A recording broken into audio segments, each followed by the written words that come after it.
자, 몇 번이죠? 7번이요? 예. 문제 7번. 다음은 등록면허세에 대한 설명이다. 잘못된 것은. 제가 볼 때는 등록면허세에서 올해 나온다면 7번 같이 종합 문제가 나올 가능성이 높아요. 그래서 한번 좀 보죠. 1번. 같은 등록에 관계되는 재산이 둘 이상의 지방자치단체에 걸쳐 있어서 등록면허세를 지방자치단체별로 부과했을 때는 밑줄 등록 관청 소재지를 납세합니다. 여태 한 번도 안 넣어도 묻건데 최근에 한 번 여기에 나왔어요. 그래서 뭐 크게 너무 신경 쓸 필요는 없고요. 일단 여러분 실전에서 문제 풀다가 보기 지문에 내가 전혀 보지도 듣지도 못한 지문이 나왔다. 그러면 일단 여러분 답이 될 가능성은 거의 없다고 보시면 돼요. 답이 될 만한 건 제가 다 여러분하고 같이 우리 공부했기 때문에 이거 못 보던 건데? 그러면 일단은 빨리 그걸 홀딩하지 마시고 빨리 보기 지문 5번까지 넘어가시기를 바라겠습니다. 이때 못 보던 거는 객관적으로 누구나 다 못 본 걸 말하는 거지 본인만 못 보던 걸 말하는 건 아닙니다. 주의하시기 바랍니다. 그러면 다 못 본 거죠. 2번 등기가 된 이후 법원의 판결 등에 의하여 그 등기가 무효가 되거나 취소가 되어서 등기가 말소된다 하더라도 이미 납부한 등록면허세는 과오납으로 환급할 수 있다가 아니라 없다죠. 없다. 한 글자 고쳐내 통칭 내용이죠. 최근에 이런 수준까지 문제 나옵니다. 자, 3번 취득세 과세 표준을 사실상 취득가를 하는 경우에도 등록 당시에 자, 밑줄 자산 재평가 또 뭐 있죠, 여러분? 감가상각 등이 있죠. 이러한 사유로 가액이 달라졌다. 그때는 무슨 가액이죠, 여러분? 변경된 가액이죠. 사실상 취득가액이 아니라 변경된 가액이죠. 4번 등록면허세 세액이 6,000원 미만일 땐 6,000원이다. 그 유명한 뭐죠? 최저한세죠. 자, 5번 부동산 등기에 대한 등록면허세 납세 문제는 납부할 등록면허세 몇 프로를 20%를 뭘로 한 번 더 내죠? 지방교육세 내는 거죠. 예. 2015년도 죄송합니다. 15회 때 15회 추가 시험 때 요걸 계산 문제로도 물어봤었네요. 문제 8번 토지분 재산세의 과세 방법에 대한 설명이다. 이 중 틀린 것은 별표 3개, 토지 구분이죠. 자, 최근의 문제는 이런 형태로 분리면 분리, 별도면 별도, 종합이면 종합 이렇게 딱 구분해서 물어보지 않고 전체적으로 물어본다는 게 최근 문제의 특징입니다. 그래서 어려운 거죠. 자, 그러면 1번 취득세 중과 대상인 골프장이나 고급 학정용 토지는 분리과세 대상이다. 그렇죠, 여러분? 그 유명한 꼬로 4% 분리과세 대상이죠, 여러분. 예. 그래서 여러분에는 서브노트 우리 332쪽부터 참조하시면 되겠죠. 자, 2번 시의 개발 제한 구역 및 녹지적 외의지역. 자, 또 한 번 나왔네요. 예. 개녹 외의 지역에 소재하는 개인 또는 법인 목장 용지는 전부 종합이다. 맞는 말이죠. 전부 종합. 왜? 소재지 조건을 위반한 농지나 목장 용지는 전부 종합. 그런데 3번 시의 공업지역과 산업단지를 재변적에 소재하는 공장 부속토소 기준면적 이내 토지는 소재지 조건을 위반했더라도 기준면적 이내분은 어디로 가죠? 별도죠. 예, 그래서 3번이 틀렸네요. 자, 공장 용지가 꼭 기억해 두셔야 돼요. 공장 용지가 종합으로 오는 경우는 딱 하나입니다. 기준면적 초가분일 때 한해서만 종합으로 오고요. 예, 소재지 조건을 충족하면 0.2% 분리, 소재지 조건을 위반한 기준면적 이내분은 별도 이렇게 정리하시기 바랍니다. 4번 상가나 사무소 등 영업용 건축물이죠. 자, 이거는 당연히 영업용이니까 사업용 토지고 사업용이니까 뭐 별도죠. 예, 그래서 별사 종비. 그래서 영업용 건축물 부속서 건축물 바닥 면적에다 용도지역별 적용별로 곱해서 이내분은 뭐다 여러분? 별도죠. 5번 별장을 포함한 주택의 부속 토지 밑줄 이거 자꾸 놓쳐요. 시험에 잘 문제 내면 잘 틀려요. 별장을 포함한 주택의 부속 토지는 토지분 재산세 과세 대상이 아니라 주택 건물과 함께 뭘로 때립니까? 주택분 재산세로 때리죠, 여러분. 자, 문제 9번 재산세 비과세 대상이다. 옳은 것은 자, 요거는 뭐 별표 하나 정도만 표시하면 되겠고요. 336조. 그래서 요거는 좀 비과세 요건을 좀 확실히 좀 정리해 주십시오라는 의미에서 물어본 겁니다. 자, 1번 도로 하천 제방 국어 유지 사적지 및 묘지 맞습니까? 틀렸죠. 뭐가 틀렸죠? 사적지가 틀렸습니다. 예, 사적지는 비과세 대상이 아니라 면제 대상입니다. 그러면 제가 왜 굳이 사적지를 물었냐? 사적지는 원래 비과세 대상이었었습니다. 그런데 이게 2011년도 정면 개편되면서 비과세 대상에서 면제 대상으로 이사가 버렸어요. 그래서 혹시 이사 간 걸 출제를 물어볼까 봐 한번 주의하십시오라는 의미에서 낸 거고요. 2번 행정기관으로부터 철거 명령을 받은 건축물 등 재산세를 부과하는 것이 적절하지 않답니다. 그때 건축물이나 주택 건물은 당연히 비과세입니다. 그래서 2번이 맞습니다. 단 주의사항, 멸실 대상 건축물의 모는 부속 토지는 멸실 대상이 아니기 때문에 비과세 대상이 아니다. 비교 옆에다 적어놓으세요. 부속 토지는 비과세 대상이 아닙니다. 자, 3번 국가나 지방자치단체가 1년 이상 공용 또는 공공용에 당연히 무료 사용이죠. 이제 뭐 지겨워지죠. 서서히. 4번 재산세 과세 견제 1년의 경관 임시형 건축물 조건이 틀렸죠. 1년 미만일 때만 비과세죠. 5번 아주 중요하죠. 저 같으면 이 5번을 답으로 물어볼 것 같아요. 군사기지 및 군사시설 보호구역 중 통제보호구역 안에는 농지및 대지, 밑줄 농지및 대지는 뭐고요? 과세고요. 이걸 제외한 토지가 비과세죠. 이때 농지는 뭐죠 여러분? 전답 과수원이죠. 자 10번 다음은 재산세에 관한 설명이다. 틀린 것은 별표 2개 종합문제죠. 그래서 2문제 정도 개별 문제 물어보고 나머지는 종합문제 통해서 물어보겠다는 게 출제자의 의도입니다.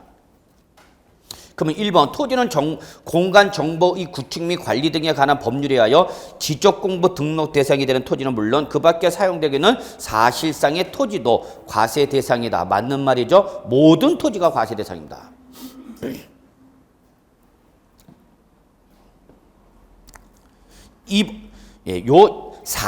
그 밖에 사용되기는 사실상 토지가 이거 한번 잠깐 예를 들면 이런 게 있어요, 여러분. 토지를 매립이나 간척해서 취득했다. 그러면 당연히 언제 취득하는 거죠? 공사준공인가일이죠. 근데 공사준공인가가 나기 전에 주차장 등 아직 인가를 못 받았지만은 사용하고 있더란 얘기야. 그러면 아직 무슨 취득은 안 됐지만 원시 취득은 안 됐죠. 공사준공인가가 나기 전에 먼저 사용하는 거니까. 그러면 재산세 때릴 거냐 말 거냐 이제 판단하는 거죠. 그럼 아직 공사준공인가라는 원시 취득이 이루어지지는 않았지만 네가 그 전에 사실상 뭐하고 있다면 사용하고 있다면 뭐는 때린다. 재산세는 때리겠다는 의미입니다. 한마디로 해서 사실상의 모든 토지라면 다 과세하겠답니다. 그 의미예요. 2번 공부상의 소유자가 매매 등의 사유로 소유권이 변동이 있었어. 근데 거기에 대해서 뭘 안 했어? 신고를 하지 않았죠. 그럼 여기는 뭐가 생략되어 있는 거죠 여러분? 등기가 되지 않았다는 말이 생략되어 있는 거죠. 등기가 되지 않았더라도 6월 10일까지 신고를 하면은 사실상의 소유자지만 신고를 했어 안 해서? 안 해서 사실상의 소유자로 알 수가 없대. 조건 제시가 됐잖아. 그러면 그때는 어디로 가는 거예요 여러분? 공부상 소유자죠 뭐. 3번 토지분 재산세 납세지는 해당 토지 소재지를 관할하는 시, 군, 구로 한다. 그렇죠 여러분? 예. 시장, 군수, 구청장이죠.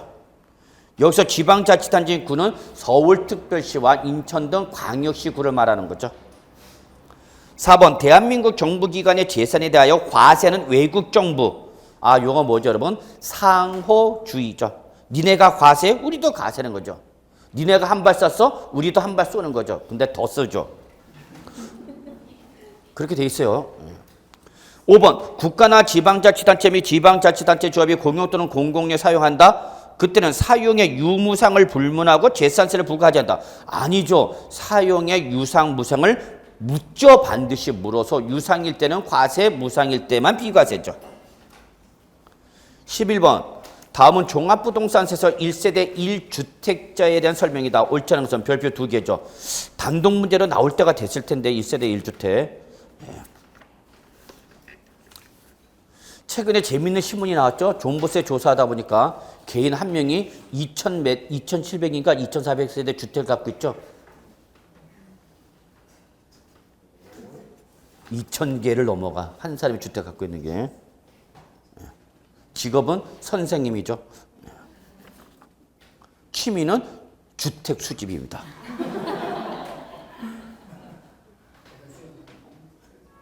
그래서 참. 나도 그런 취미 가져봤으면 좋겠어. 주택 수집. 예. 갑시다. 아이씨. 갑자기 하기가 싫어지네. 자, 가죠. 뭐 우리는 그래도 가야죠. 종부세에서 1세대 1주택자 서브노트 여러분에는 바로 355쪽 적어두시고요. 1번 1세대 1주택자란 1세대 원 중 한 명만이 주택분 재산세 과세 대상인 1주택만을 소유한 소득세법상 거주자죠. 그런데 여기는 공동소유를 포함한다는데 아니죠. 단독 소유만 인정하는 거죠. 그래서 1번 후단 문구가 틀렸네요. 답은 1번입니다. 자, 2번 밑줄 문화재 주택, 그 다음에 임대주택. 이 두 놈은 종부세 과세 대상에서도 어떡하고요? 제외하고요. 주택수 계산할 때도 어떡한다? 제외한다. 그래서 요 2번 문구는 조금 매끄럽지가 못한데. 그래서 일단 이렇게 합시다. 2번은 이렇게 정리합시다. 임대주택법상 임대주택에서 법령 요건 충족한 무슨 주택은 임대주택가. 이렇게 정리합시다. 그 다음에 무슨 주택은 문화재 보호법에 따른 등록문화재인 주택이나 지정문화재인 주택은 종부세 과세 대상에서도 어떻게 하고요? 제외하고 1세대 1주택자냐 아니냐라고 판단할 때 주택수를 계산할 때도 얘는 포함하라 제외하라 제외하라. 근데 이게 조금 2번 문구가 좀 세련되지가 못했네요. 그래서 좀 그냥 이렇게 정리합시다.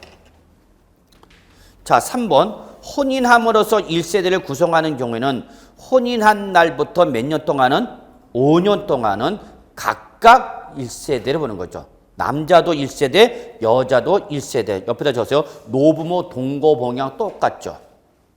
그러니까 결혼하다 보니까 2주택이 되었다. 부모님을 모시다 보니까 2주택이 됐다. 그럼 몇 년간의 시간 주겠다? 5년간. 그때까지는 각각 뭐를 본다? 별도 세대로 인정하겠다는 얘기죠. 뭐가 똑같죠? 양도소득세와 똑같죠. 양도소득세도 몇 년 이내만 처분해주면 5년 이내 처분하는 것은 몇 주택을 벌어주는가? 1주택. 그거와 연결시킬 수 있어야 되겠죠. 4번 1세대 1주택자 이 종합부동산세 과세 표준은 자 과표를 물어봤죠. 자 4번 5번 묶으시고요. 4번 5번이 결론 1세대 1주택자의 결론입니다. 특례 규정입니다. 그래 나 1세대 1주택자다. 어쩔래? 그러면 4번과 5번이죠. 그래 그러면 너는 과표를 계산할 때에 6억 원을 공제하는 것이 아니라 얼마를 공제하겠다? 9억 원을 공제하겠다는 얘기죠. 그래서 거기 밑줄 3억 원을 공제한 금액에서 6억 원을 공제한 금액 결론 얼마 공제한다? 9억. 여기다가 과표니까 반드시 한번 확인하셔야 되죠. 뭐 공정시장가별 다시 한번 강조합니다. 보유세 과표 나면 반드시 뭐 확인하라? 공정시장가별을 확인하라. 다만 이때 그 금액이 뭐하면 0보다 작으면 0으로 본다. 자, 나 1세대 1주택자야. 근데 1세대 1주택자인데 주택 공시가격이 얼마 나왔냐? 8억 원이 나왔어. 그러면 지금 얼마 빼라고요? 9억 원 1세대 1주택. 그러면 여기다가 공정시장가별 80% 곱하면 마이너스가 나와버리죠? 마이너스가 나오니까 이때는 과표가 마이너스가 나면 환입금 문제가 발생해. 플러스면 납세 문제가 내는 거죠. 그럼 마이너스는 거꾸로 돌려받아야 되는 거죠. 그러면 마이너스가 나오니까 과세관청에 돌려줘야 돼. 그러니까 이때는 마이너스를 하지 않고 뭐로 보겠다? 0. 즉 받지도 않겠지만 돌려주지도 않겠다는 의미를 갖고 있는 겁니다. 이게 과세관청의 무슨 심포? 놀부 심포. 지들이 받을 건 악착같이 받죠. 줄 건 가능하면 안 주죠. 이건 개인뿐만 아니라 국가도 똑같아. 자, 5번 1세대 1주택자죠. 대전제 조건 여러분 다시 한번 강조합니다. 1세대 1주택자에 한해서만 60세 이상이면 그 밑에 뭐 연령에 따른 세액공제 5년 이상 보시면 보유기간 따른 세액공제를 중복하여 공제받을 수 있다. 자, 집중해요. 멍 때리는 사람 있어. 자, 12번 소득세법상 양도소득세 납세무에 관한 설명 틀린 것은 자, 별표 하나. 제가 요거를 물어본 이유는 올해 거주자, 비거주자의 개념이 바뀌었죠. 그래서 거주자의 정의가 바뀌었죠. 그래서 거주라면 국내 주소나 1년 이상의 거소가 아니라 183 이상이 됐죠. 그럼 여러분 이거 잠깐 확인하고 넘어갑시다. 가끔가다 헷갈려. 소득세법상 납세 문제는 누구 여러분? 개인.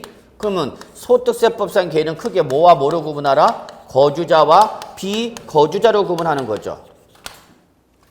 이렇게 구분한 이유는 뭐가 다르다? 납세 의무의 범위가 다르다.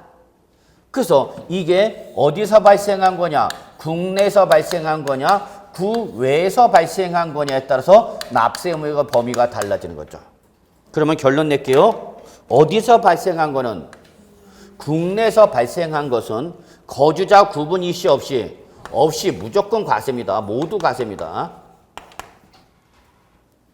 우리나라 안에서 발생한 것은 당연히 그자가 거주자는 물론이지만 누구라더라도 비거주라도 무조건 과세하는 거죠. 속지주의죠. 그런데 중요한 건 이거죠. 뭐는 국외에서 발생한 거죠. 국에서. 근데 국에서 발생한 거는 누구만 납세물을 부담하는 거고 거주자만 납세물을 부담하는 거고 비거주자는 국에서 발생한 것은 납세물가 없다 그 얘기죠. 요게 최근에 시험에 나왔던 거죠. 근데 여기서 하나 더 나갑시다. 주의할 것은 이게 국에서 발생한 것이 종합소득이냐 양도소득이냐에 따라서 달라진다는 얘기죠. 양도소득이냐에 따라서. 요거 구분하셔야 돼요. 국에서 발생한 종합소득은 모든 거주자입니다. 그런데 무슨 소득은? 양도소득은 국에서 발생한 양도소득은 모든 거주자가 아니라 양도 이제 계속해서 몇 년 이상을 5년 이상을 국내에 주소나 거소를 둔 거주자만이죠. 자, 그러면 요걸 꼭 좀 정리해 두시고요. 그럼 뭐죠? 1번 거주자는 국내에 있는 토지의 양도. 그러면 하여튼 뭐가 나오면 국내가 나오면 무조건이야. 무조건 과세죠. 양도로 해서 발생한 소득에 대해서 그게 종합소득이냐 양도소득이냐 관계 이시 없이 거주자냐 비거주냐 구분 이시 없이 무조건 과세죠. 2번 거주자의 자 요거죠. 국외죠. 소득에 국에 있는 부동산 자 동그라미 여러분 임대. 자 동그라미 3번 보죠. 거주자의 국에 있는 부동산 자 동그라미 양도. 요게 차이점이에요. 요게. 그러니까 2번은 국외 자산이나 무슨 소득이고 여러분? 종합소득입니다. 종합소득. 그때는 과세 기간이 끝나는 날까지 계속해서 국내 5년 이상 주소나 거소를 둔 경우가 왜 나왔어? 아 참. 국내에 5년 이상 주소나 거소를 둔 거주자만 종합소득세 납세의무가 있다. 아니야. 모든 거주자가 납세의무가 있는 거죠. 그래서 답은 2번이네요. 3번은 이렇게 됐죠. 거주자의 어디에 있는 국외에 있는 뭐는 양도소득이죠. 이렇게 구분하실 수 있어야 돼요. 그때는 모든 거주자가 아니라 양도일까지 계속해서 몇 년 이상을 5년이죠. 5년. 자 4번 5번 보세요. 4번 5번은 다 누구죠 여러분? 비거주자죠. 근데 4번은 어디 있는 거죠? 국내죠. 그럼 뭐 과세해야 돼요? 안 해야 돼요? 해야죠. 근데 5번은 비거주자인데 어디 여러분? 국외죠. 그럼 무조건 과세 안 하는 겁니다. 이거 그래서 최근에 이거 시험에 나왔죠. 계속해서. 그래서 올해 또 나온다면 이쪽을 좀 잘 보실 필요가 있죠. 얘는 이미 노출됐기 때문에 그러면 얘 말고 또 물어볼 수 있는 게 얘라는 거죠. 근데 저 같으면 얘를 물어볼 것 같아요. 이걸 좀 구분을 하는지 못한지 이거 꼭 좀 정리하시고요. 나오면 기다렸다는 듯이 맞춰야죠.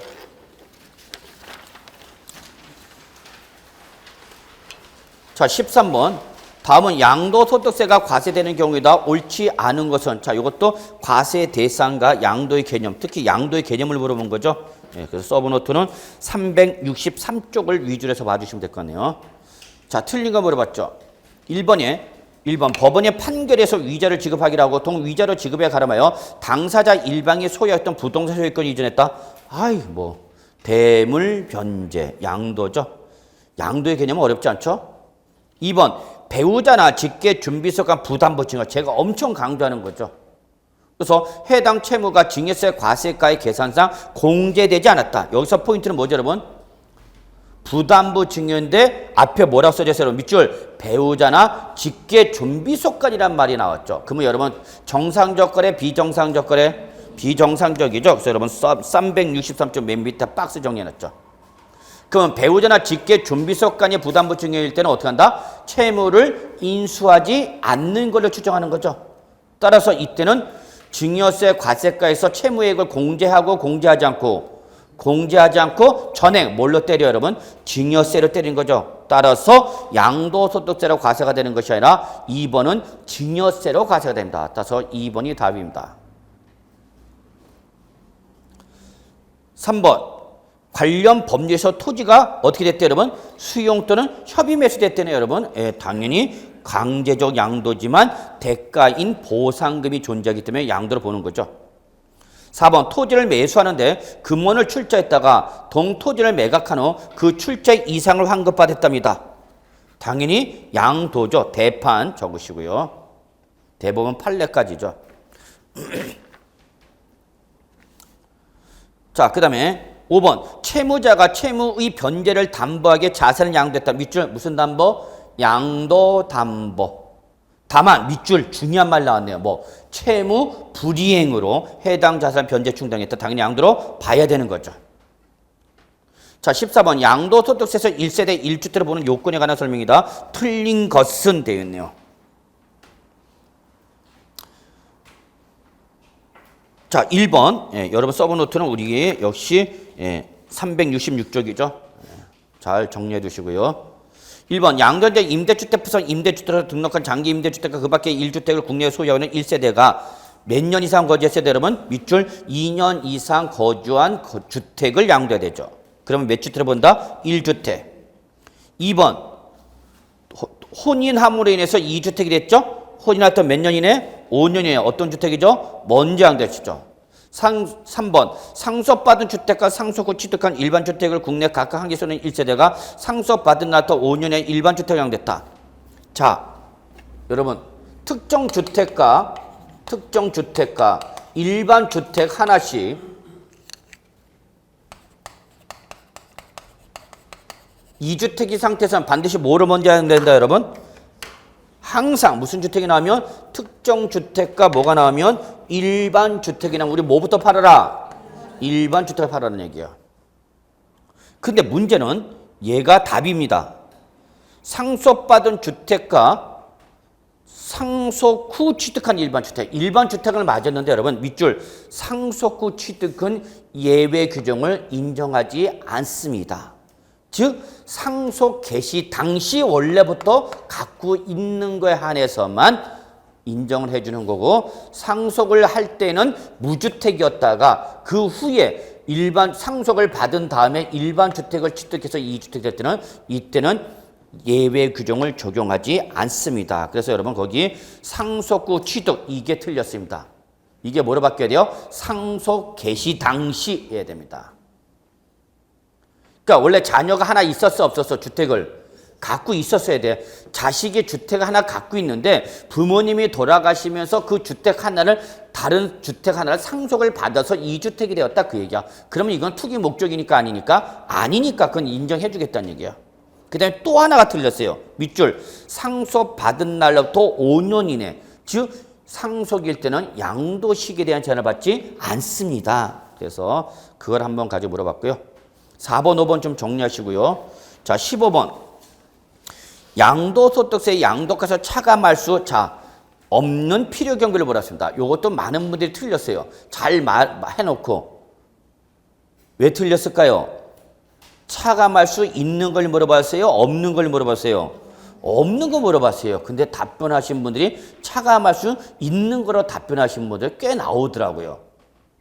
요거를 제가 한 거는 문제 지문을 잘 봐라라는 취지에서 이렇게 중간에 틀은 겁니다. 자, 그러면 기억. 요거는 양도차익이니까 여러분 서브노트는 어디 쪽을 봐주시면 되냐면은 370쪽 등을 위해서 봐주시면 되겠죠. 자, 기억. 공제받을 수 있죠. 그죠? 이건 뭐 설명 안 해도 되죠. 자, 2번 니은 보시기 바랍니다. 니은 올해 2015년도 신설된 규정이죠. 그래서 문제된 겁니다. 공익사업을 위한 토지 등의 취득의 보상에 관한 법률에 따라서 토지 등이 어떻게 됐다 여러분 밑줄 협의 매수 또는 수령이죠. 그런데 문제는 밑줄 보상금의 증액과 관련된 직접 소송 비용 등입니다. 증액과 관련된 소송. 돈 더 달라는 얘기야. 보상금 더 달라고 증액 소송을 거는 거죠. 그때 소송 비용은 당연히 필요 경비를 잡을 수 있다 없다? 있다. 근데 저는 자꾸 이쪽에 삐리 꼽히네요. 밑줄 가로 열고 닫고 증액 보상금을 한도로 해서만 필요 경비를 잡을 수 있다. 요거 주의하시기 바랍니다. 출제는 충분히 말장난칠 수 있습니다. 물론 뒤에 나오는 문구도 중요하죠. 지출한 연도의 각소득 금액 계산에서 필요 경비에 산입된 건 무슨 공제야? 이중 공제니까 당연히 어떻게 돼? 이거는 제외시켜야 되죠. 이게 전통적인 부분이야. 이중 공제. 근데 요거 보시면 자, 시험에 이렇게 나왔는데 한번 여러분 판단해 보세요. 자, 수용을 당하는 과정에서 증액보상금과 관련된 증액보상금과 직접 관련된 소송 비용이 자 5천만 원 들어갔네요, 여러분.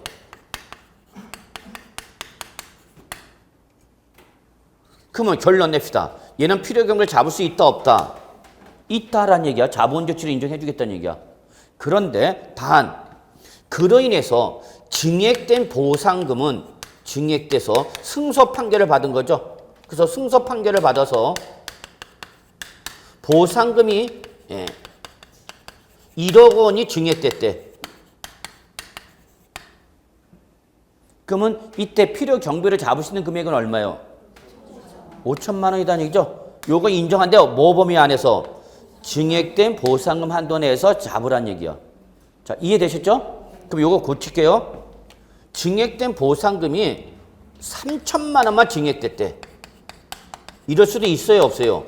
있죠. 그래, 인정해 줄게. 그 대신 3천만 원만 증액해 준가. 그럼 얼마 받아? 예, 그렇죠. 3천만. 무슨 말인지 이해하시겠죠? 그냥 쿨하게 이렇게 합시다. 패소했다. 그럼 얼마 잡아야 돼요? 없죠. 패소했다는 것은 증액된 보상금이 없다는 얘기예요. 그럼 뭐만 들어간가? 돈만, 변호사 비용만 들어간 거죠. 변호사 만세.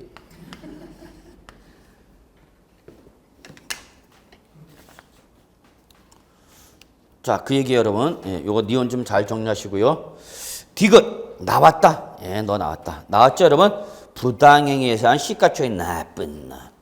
연체료 나왔죠. 리을 자산의 양도 직접 지출 비용이죠, 여러분. 양도비 당연히 봤죠. 미음 토지나 건물을 취득하면서 관련 법률에 따라 매입한 국민주택 채권을 중도 매각 차선 당연히 필요금으로 인정받을 수 있죠. 단 금융기관 외이자 양도했던 조건 있죠. 그때는 금융기관이 양도 시 매각 차선한다고 한다는 거 잊지 마시고요. 비읍 양도 자산의 보유기간에 그 자산에 대한 감가상각비로서 과세기간 사업소득 금액에 대한 필요금으로 어떻게 했대? 산입했대. 이건 포함이야, 제외야? 제외죠. 그래서 답은 몇 번? 2개가 돼야 되는 거죠.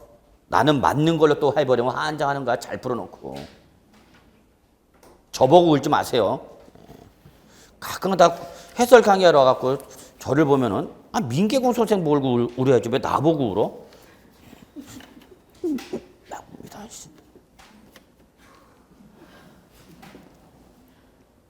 그럼 지나간 사람이 날 다 쳐다봐. 내가 뭐 어떻게 한 줄 알고.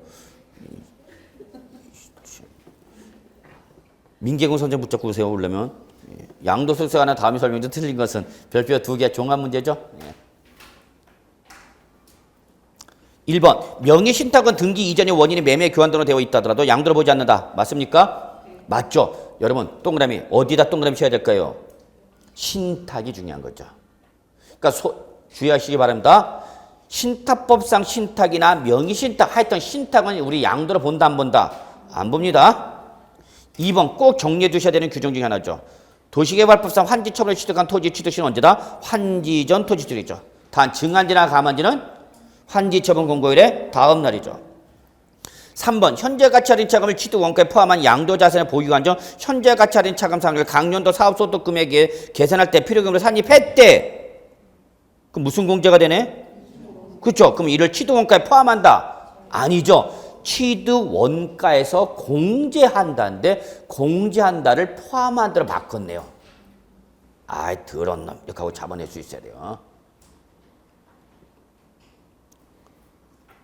4번 요거 헷갈리지 말았죠. 그러면 양도소득 기본공제하는 관에서 당연연대 감면대상과 비감면대상이 있다. 그럼 어디서 공제받아라? 비감면대상. 그게 바로 밑줄 감면소득 금액 외의 양도소득 금액. 여기서 먼저 공제한다고 그랬죠? 밑줄 쳐놔야 돼. 감면소득 금액 외의 양도소득 금액. 밑줄 쳐놓고 적어놔. 뭐? 비감면대상. 5번 예정신고 기한내 신고 납부를 안 했다. 당연히 가산세 부과해요, 안 해요? 해야죠. 그래서 예정신고는 강제 규정이에요? 임의 규정이에요? 강제 규정입니다. 예, 제가 지금 무슨 말 하냐면 예전에는 예정신고가 임의 규정이었어요. 그러다가 강제 규정으로 바뀌어서 안 하면 뭘 때린다? 가산세입니다. 자, 그 다음에 오늘 나간 보충 프린트 시간이 없지만 이거 2개 좀 풀겠습니다. 죄송합니다. 시간이 오버돼갖고. 다 별표 3개짜리입니다. 이 문제는 계산 문제이면서 다 개정된 규정이죠. 그래서 문제 1번은 올해 2015년 개정상이고요. 2번은 작년 2014년 개정상인데 안 나왔습니다. 그래서 요거 최근에는 이렇게 개정되자마자요. 계산 문제로 잘 나와요. 또는 종전에 개정됐다가도 아직 안 나온 거는 계산 문제 나오다 보니까 그래서 여러분한테 불가피하게 보충 문제로 나가는 걸 이해해 주시고요. 봅시다. 자, 부담부 증여 예전에 프린트 한번 나갔습니다. 그죠? 보충 프린트 나갔습니다. 한번 좀 찾아주시고요. 그래서 제거는 그 보충 프린트 나갈 때 서브노트에다 좀 붙여놓어 주십시오라고 했었어요. 그러나 뭐 붙여 있는지 어디가 있는지 알 수가 없죠. 예전에 이거 박스로 나간 거 있죠? 예. 비공개해서 어디 가서 외부 유출하지 말랬어요. 자, 문제 보겠습니다. 거주자인 갑이 2015년 중 아래의 소재 국내 등기된 토지를 밑줄 특수관계인이 아닌 거주자 밑줄 을에게 증여하고 을이 갑에 해당 피담보 채무를 어떻게 했다? 인수하기로 했다. 이때 양도차익 계산 시 상업용 토지의 자 동그라미 뭘 물어봤습니까? 양도차익을 물어봤습니다. 요거는 실제 기출문제를 일부 수정했습니다. 실제 문제에서는 취득가액을 물어보는 문제였습니다. 그러면 이 문제가 또 나오면 절대 취득가액 물어보지 않겠죠. 이번에는 아예 뭘 물어봅니까? 양도차익을 물어보겠죠. 그리고 실제 기출문제에서는 실가로 계산했습니다. 실가. 근데 요 문제는 결론 올해 개정된 거는 자 보겠습니다. 일단 보죠. 취득 당시 실가가 얼마고요? 8천만 원. 취득 당시 기준시가로서 개별 공시지가가 얼마고요? 6천만 원. 증여일 현재 상속세 및 증여세법에 따른 평가로서 개별 공시지가 5억 원입니다. 여러분 개별 공시지가니까 국세일 때는 얘가 뭐가 되는 거죠? 기준시가가 되는 겁니다. 지방세일 때는 뭐가 되는 거죠? 시가편이 되는 거죠. 그래서 여기서 가장 중요한 문제는 여러분 개별 공시지가입니다.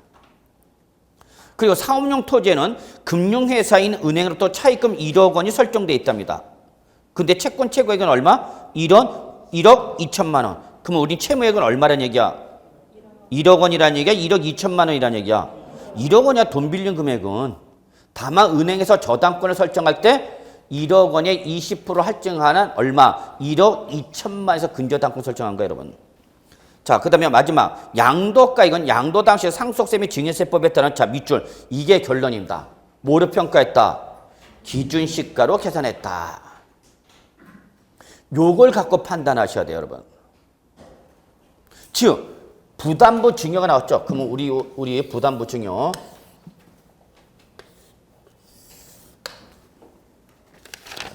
자, 취득할 당시에 실가가 얼마였고 여러분? 8천만 원. 네, 그 다음에 취득 당시 기준시가가 얼마로 나와 있고요? 6천만 원.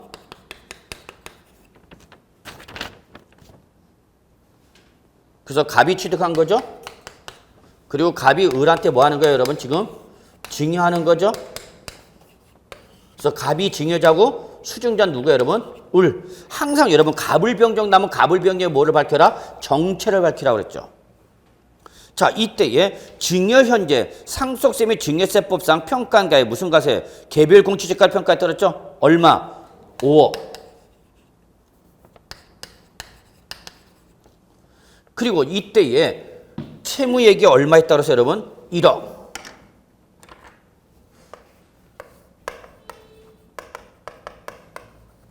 그 전체 가액이 얼마죠, 여러분? 5억 원으로 평가하죠. 다만 이걸 시가로 하지 않고 뭘로 했다, 여러분?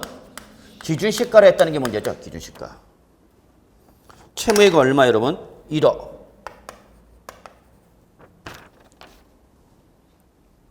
그리고 결론, 양도가액은 상증법에 따라서 뭐로 계산에 따라서 여러분 기준시가로 계산에 따라서 그러면 이게 개정되고요. 즉 양도 당시 지금 무슨 당시 증여할 당시 뭐로 평가했다면 기준시가로 평가를 했다면 취득가액도 뭘로 평가하라는 얘기야? 기준시가로 평가하라 그 얘기입니다. 이게 결론입니다. 양도 당시 시가나 매매 사례가액이나 감정가액을 적용했으면 실가로 가는 건데 문제는 양도 당시 요게 시가 또는 시가가 없어서 매매 사례가액 또는 감정가액이 감정가를 평가했다. 높은 데 써갖고. 그러면 취득가액도 뭘로 계산하라? 이땐 취득가액 뭘로 계산하라? 실가로 계산하라. 근데 지금 문제는 요게 이제 최근에 시험에 나왔던 거예요, 여러분. 요게 최근에 시험에 나왔던 거죠. 그리고 요게 이번에 2015년도에 개정된 거예요. 그래서 양도 당시, 즉 증여 당시 가액을 뭘로 평가했다면 기준시가로 했다면 취득가액도 뭘로 계산하라 여러분? 기준시가라니요. 근데 여기는 다 알아. 근데 중요한 게 있어요, 여러분. 취득가액을 뭘로 하면 기준시가라면 반드시 한 번 더 뭐 해야 돼요, 여러분? 필요경비 계산 공제를 해야 돼요.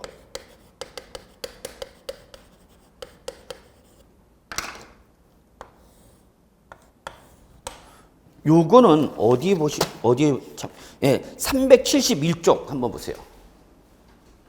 371쪽 한번 잠깐 서브노트. 저는 솔직히 말해서 이거 자꾸 촉이 와서 그래요. 삘이 와갖고. 최근에 출제 스타일 같으면 당장 올해 이거 나올 것 같아서 그러는 거야. 그래서 양가로 4번에 보시면 기준시가 양도차 계산할 때 양도 당시 기준시가 마이너스. 그래서 지금 양도가액을 뭘로 했으니까 기준시가니까 취득가액 때 뭘로 하라는 얘기야? 기준시가. 이때는 취득 당시 기준시가에다 반드시 한 번 더 뭘 곱해라? 필요경비 계산 공제액을 더하라. 이 금액을 빼야 된다는 얘기죠.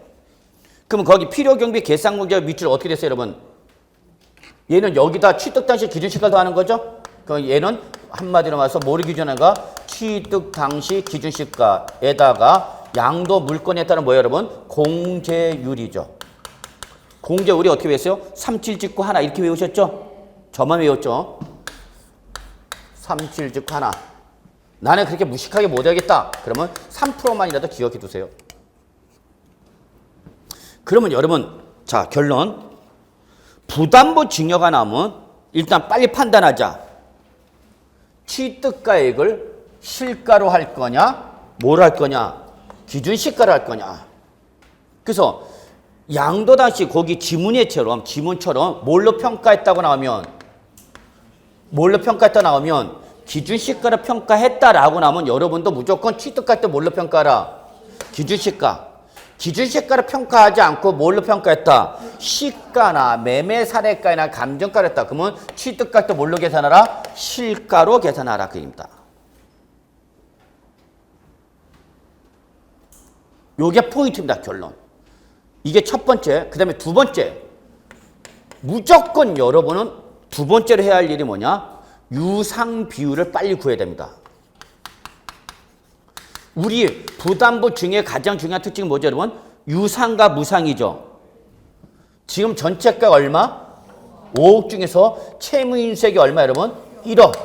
그러면 나머지 부분 얼마? 4억 원은 무슨 양도가 되는 거예요, 여러분? 무상이 되는 거죠. 그래서 이것 때문에 지금 채무인수한 거죠. 그러면 전체가액 유상비율은 증여 당시가액 얼마 중에서 5억 원에서 채무인수액이 얼마? 1억 원. 여기에 바로 몇 프로예요, 여러분? 20%죠. 이것만 구하면 돼. 이게 제일 포인트입니다. 이것만 잡아내면 게임은 끝난 겁니다.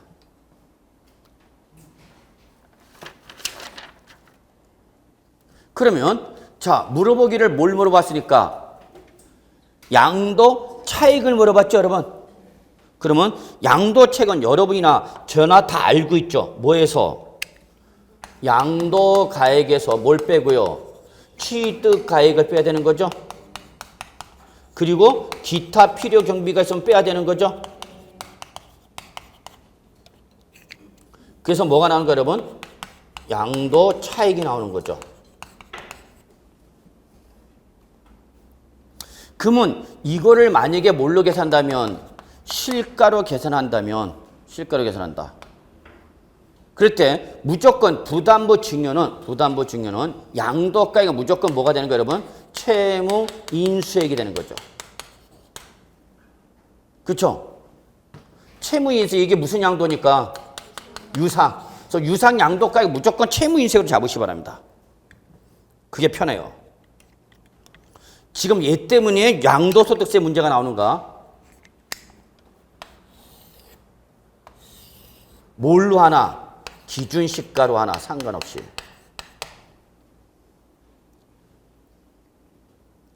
그러면 취득가액은 뭘로 하는 거예요, 여러분? 실질 취득가액. 그 다음에 기타 필요 경비는 뭐가 되는 거예요, 여러분? 자본적 지출액. 또 뭐? 양도비죠. 중요한 게 있죠. 지금 100% 다 잡으면 돼요, 안 돼요? 안 되죠. 뭐만큼만 잡아야 돼요? 20%만 잡아야 되죠.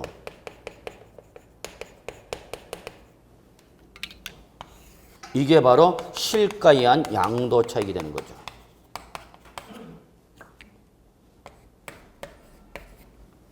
근데 이거는 별로 그렇게 제가 많이 안 했어요. 왜 안 했냐? 이미 노출됐기 때문에, 시험에 나왔기 때문에, 재정에 나왔기 때문에.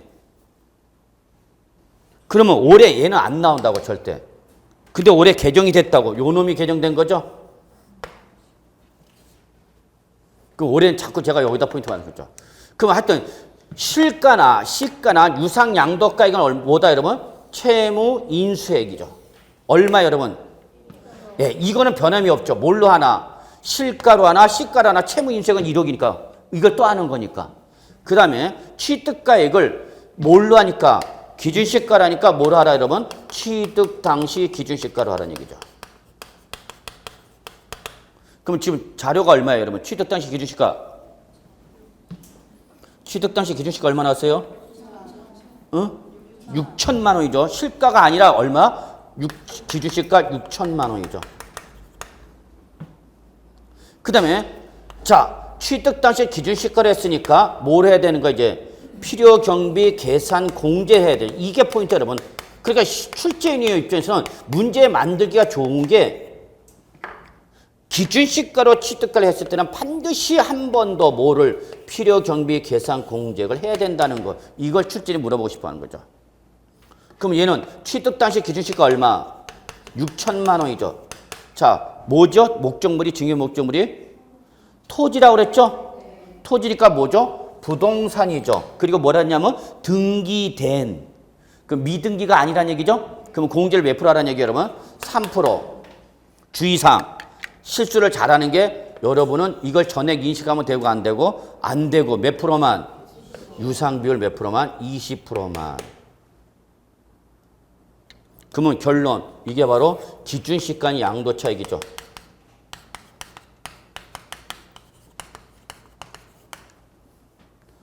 그러면 채무인수액 얼마 여러분? 1억 원 마이너스. 네, 혹시 또 취득가액을 물어볼 수 있으니까 따라합시다 그러면.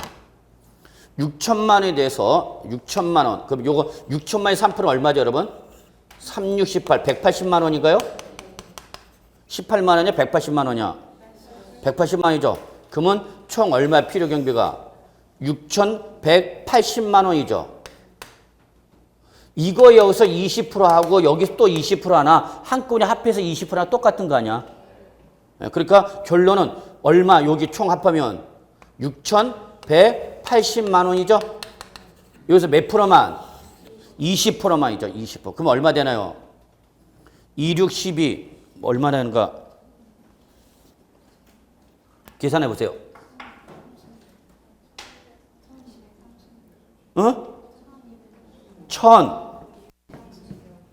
1236만 원이요?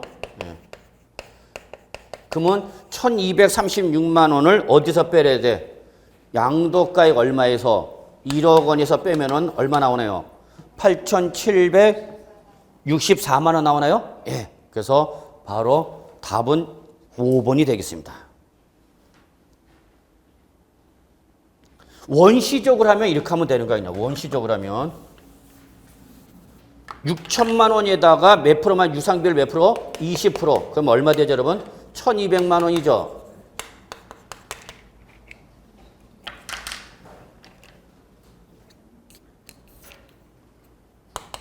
그 다음에 필요경비 계산 공제 6천만 원에 몇 프로 여러분? 3%. 여기는 공제율이죠, 여러분? 요걸 말하는 거야. 예. 그러면 3, 6, 18, 180만 원에 몇 프로? 몇 프로? 20%. 그럼 얼마 여러분? 1은 2, 28, 26, 36만 원이 나오나요? 그러면 합하니까 얼마? 1,236만 원이 나온 거죠. 요거를 어디서 빼라? 양도가액에서 빼란 얘기죠. 그럼 얼마 나오는 거예요? 8,724만 원인가요? 8,764만 원.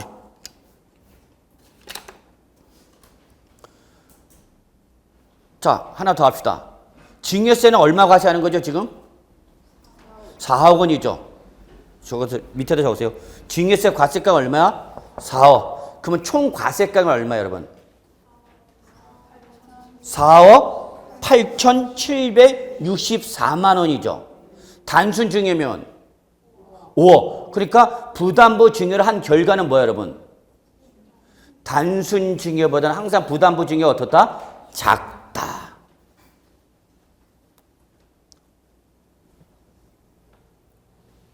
이해되시나요? 자, 그러면 이거를 자 조금 더 간단히 정리해 볼게요. 이거 꼭 좀 정리해. 만약에 이 문제 나왔다. 그러면 첫째, 예, 무조건 유상 양도 가액은 뭘로 잡아라, 여러분? 채무 인수액으로 잡아라. 그죠? 여기서 지금 우리 뭘로 하는 거야? 기준시가야, 여러분. 이게 개정된 거야. 예. 여기서 뭘 빼라? 취득 당시 기준시가로 빼라.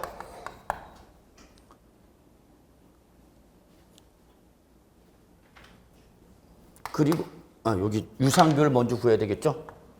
유상비율을 제일 먼저 구해야 되는 게 유상비율이죠. 그래서 증여 당시가에 우린 기준시가로 얼마 제시됐어 지금? 5억 원. 여기다 채무인수액 얼마? 1억. 네. 그래서 유상비율은 몇 프로 세팅됐어? 20%. 여기다가 유상비율을 곱한다. 그 다음에 뭘 차감해야 된다? 한 번 더. 필요경비 계산공제액은 취득 당시 기준시가에다가 뭘 곱해라? 공제율 37 짓고 하나. 여기에다가 반드시 뭘 한 번 더 곱해야 된다, 여러분? 유상비율을 곱해야 된다. 그래서 양도가액에서 취득 당시 기준시가와 필요경비 계산 공제율을 뺀 것이 바로 뭐다, 여러분? 기준시가에 의한 양도 차익이다.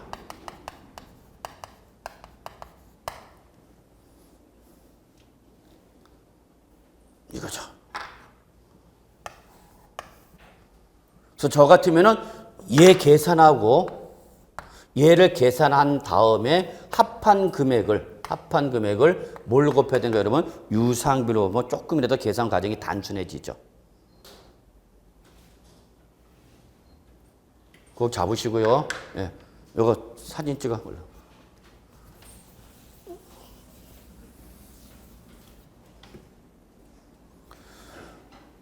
진짜 나왔네. 아씨, 내년에 꼭 외워야지. 아니야.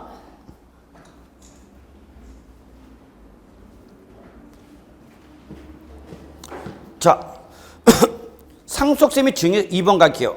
상속세 및 증여세법에 따라 다음 자료에 자 밑줄 2번은 여러분 밑줄 가업 상속받은 자산입니다. 이게 중요합니다. 양도할 때 양도소득세의 양도차익은 얼마인가? 이거는 2014년도 작년 개정 규정사항입니다. 안 나왔어 시험에. 자, 이건 다 알아요 여러분이. 이거 지워도 되죠? 예, 보기 싫죠? 빨리 지워라 시켜.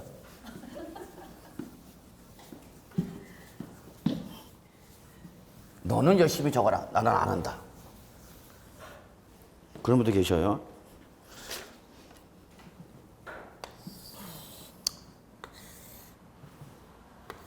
제가 공부할 때 누가 이렇게 가르쳐줬으면 참 제 인생이 폈을지도 모르는데. 여기 보세요 여러분. 여기 피상속인을 취득했어요.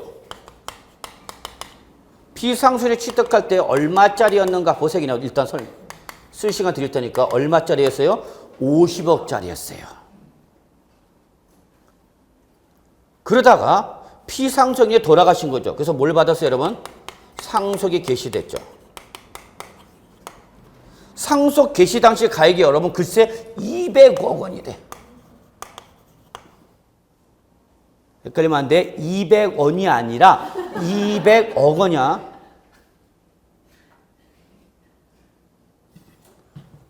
하긴 50억도 부담스러운데. 실가죠. 그래서 얼마짜리 상속을 받은 거야 여러분? 200억 원이야. 200억 원. 발음도 잘한대. 그러면 200억 원에서 요거는 기본적으로 뭐가 되는 거죠 여러분? 시가가 되겠죠. 무슨 과세원칙? 시가과세원칙. 그러면 상속을 얼마 받았잖아요. 얼마 받았으니까 200짜리. 그러니까 뭐가 부과됐겠어요 여러분? 상속세 부과됐겠죠. 그래서 상속세는 무슨 과세원칙? 시가과세원칙이죠. 그 다음에 상속을 받았으니까 또 뭘 내야 돼 여러분? 취득세죠. 그럼 취득세는 여기는 무슨 가액 기준이죠?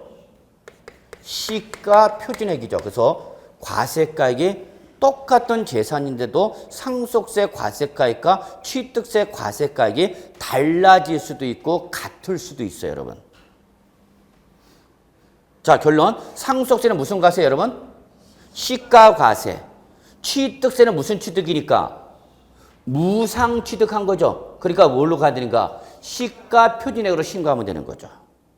어쨌거나 그냥 얼마짜리에 대해서 200원에서 뭐가 부과됐고 상속세 취득세 냈죠. 누가 냈어요? 우리 요걸 여러분 가불로 합시다. 우리 가장 제일 중요한 게 가불이죠. 그 문제는 요 말이 안 났지만 그래서 의리 상속을 받은 거죠.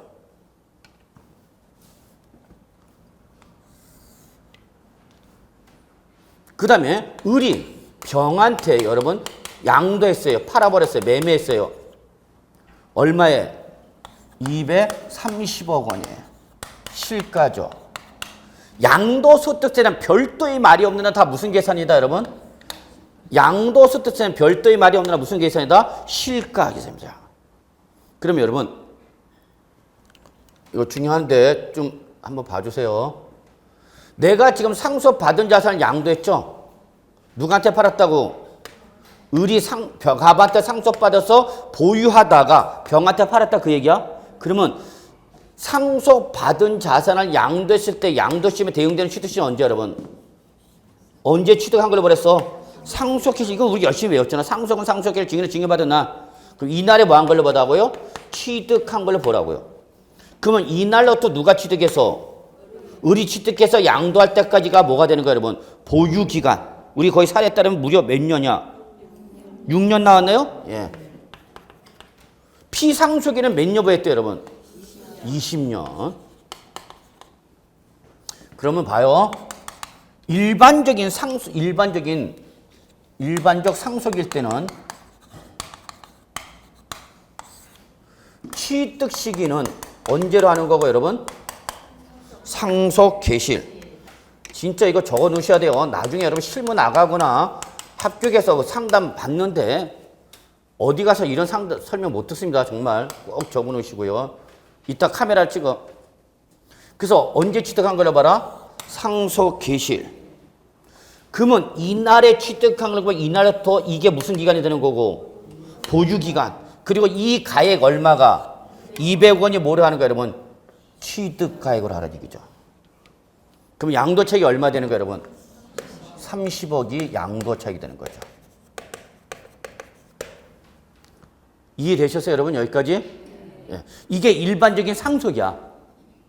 여기까지가 일반적 상속. 그래서 결론합시다. 상속받은 자산 양도했다. 양도 시점에 대응되는 취득시는 언제다? 상속 개시이고 이때 가액 시가 상속세가 과세된 가액 얼마? 200억 원을 실지 양도가에서 차감하는 뭘로 취득하라? 대응시켜라? 실지 취득 가액으로 대응시키라는 얘기야.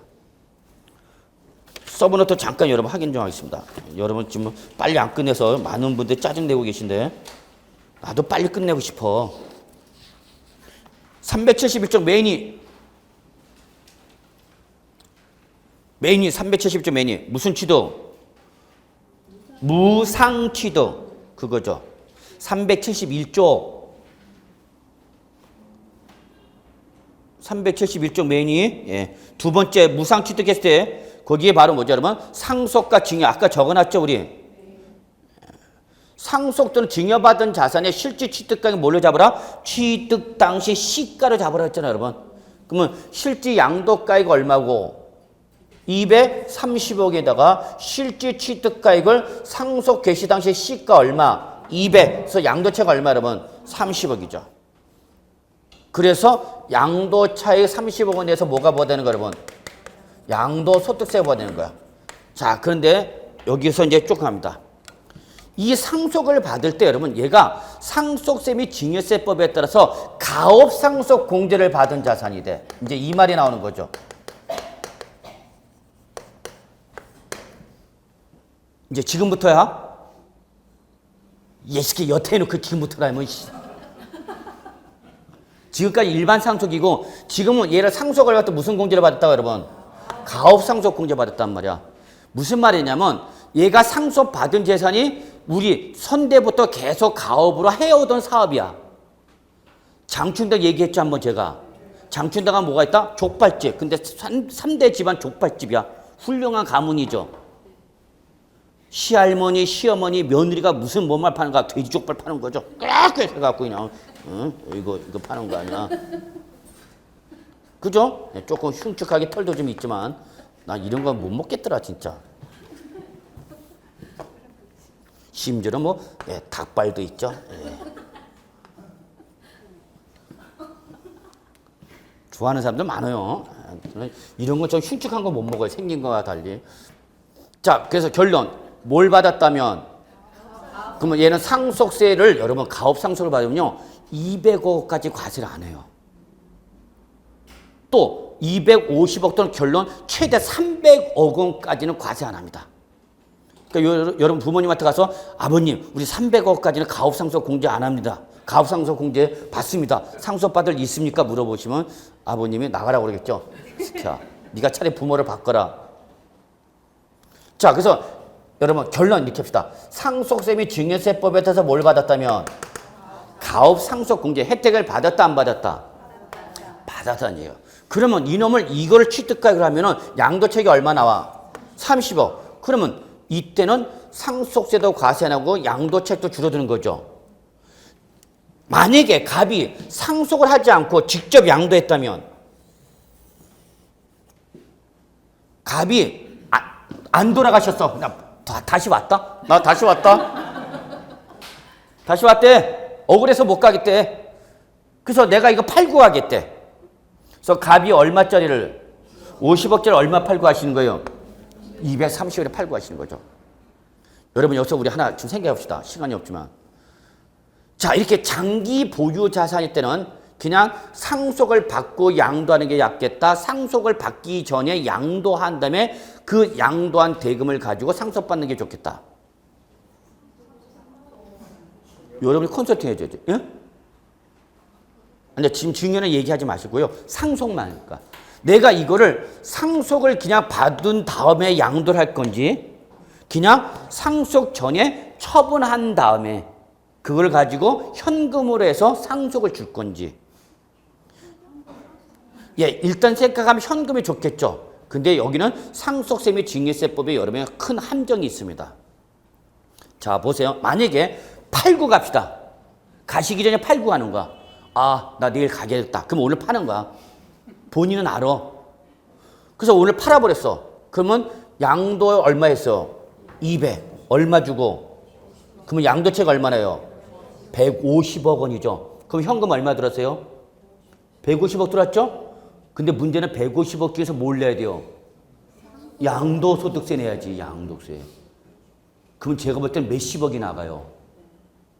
양도책이 150억이 나왔으니까 150억 원이면 여러분 제가 볼 때는 50억 정도 나갈 것 같다.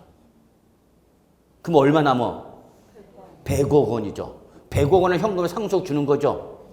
그럼 200억에서 100억짜리 줄어들어 버렸죠. 그렇잖아. 그 다음에 뭐가 있냐면 상속세비 증여세법에 따르면 상속 개시 전에 1년 전에 처분한 재산이나 2년 안에 처분한 재산까지 3억 또는 5억을 초과하면 그 돈을 어디다 썼는지 입증해야 됩니다. 누가 입증해야 돼요? 상속인이 입증해야 돼요. 아, 그때 이거 부동산 매각한 대금 200억 원 줘서 양도세 150억을 내고 150억 원을 은행에다 예금했다라고 뭐 하지 못하면 증명을 못하면 증명하지 못한 금액을 현금으로 상속해 준 걸로 해서 거기다서 또다시 상속세 때려버립니다. 그러면 여러분 아셔야 돼요.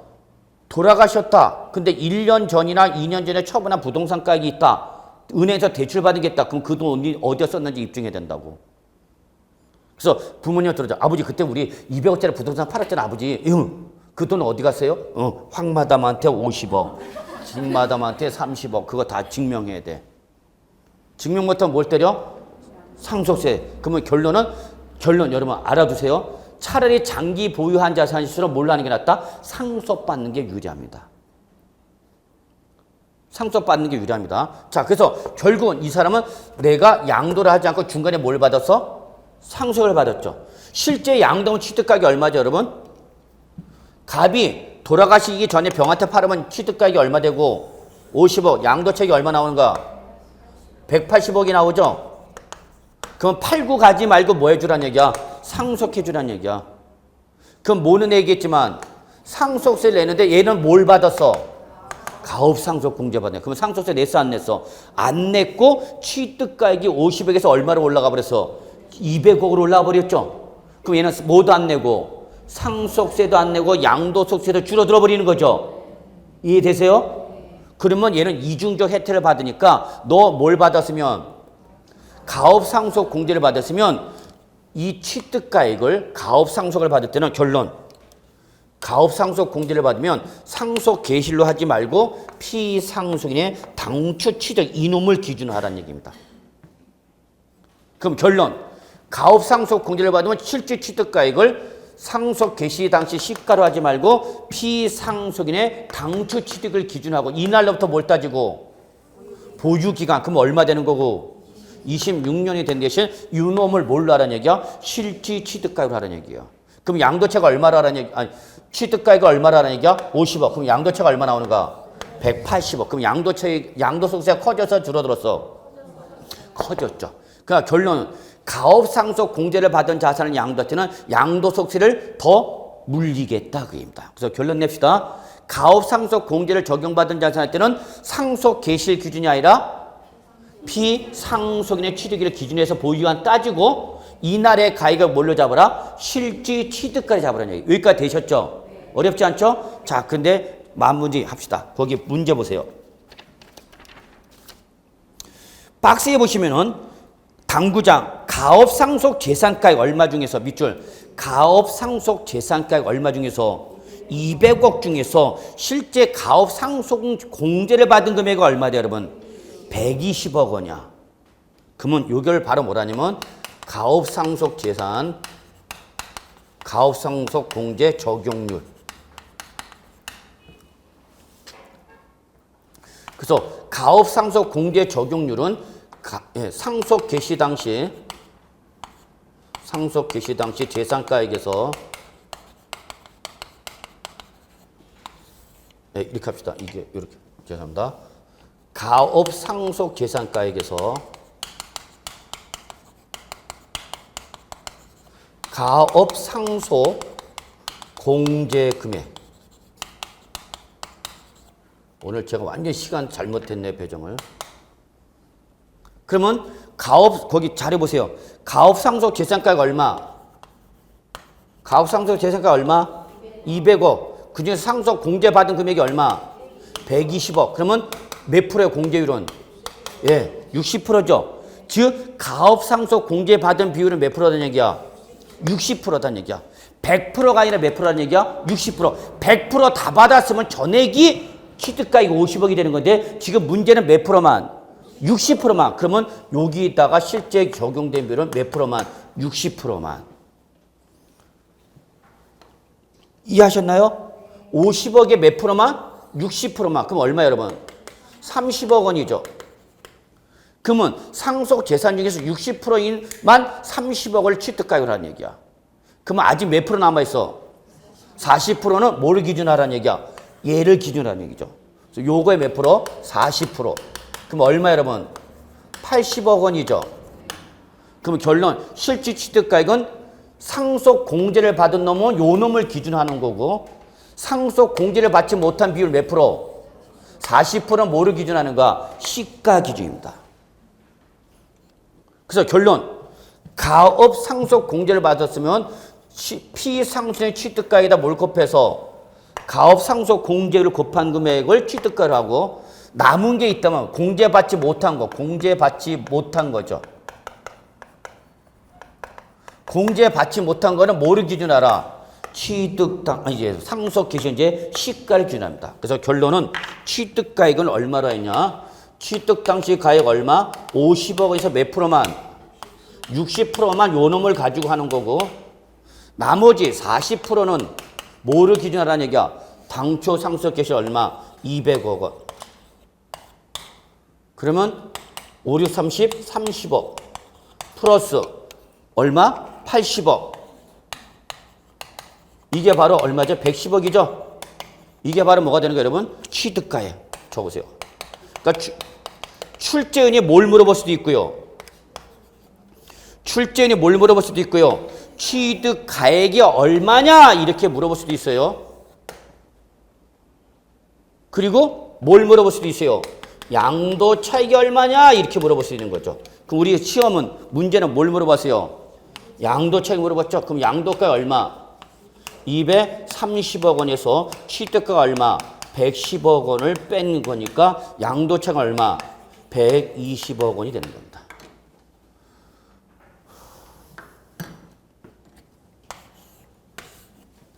그래서 답은 몇 번? 3번. 예, 그래서 여러분 이것도 꼭 좀 카메라 찍어서 정리해 두시고요. 그래서 오늘 강의 여기서 마무리하도록 하겠습니다. 수고하셨습니다.